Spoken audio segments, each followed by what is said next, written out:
అయితే చూసేస్తారు కదా ఎంత పెద్దగా ఉందో. దీన్ని అయితే నాకు పట్టుకోవడం కూడా కుదరదండి.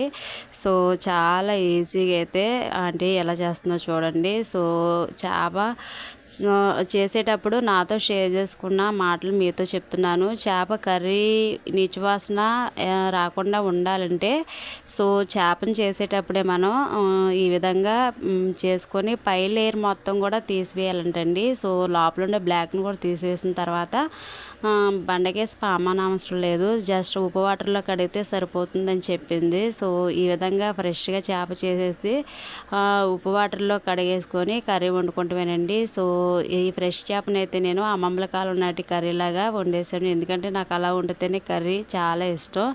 సో అమ్మమ్మల కాలం నాటి కర్రీ అంటే తెలుసు కదండి, అన్నీ కలిపెట్టేసి ఫ్రెష్గా దంచిన అల్లం వెల్లుల్లిపాయ పేస్ట్, జస్ట్ మసాలా పౌడర్ మాత్రమే వేసుకొని చింతపండు రసంతో కర్రీ ప్రిపేర్ చేసుకుంటాం. సో వీడియో కానీ నచ్చినట్లయితే తప్పకుండా కూడా మీరు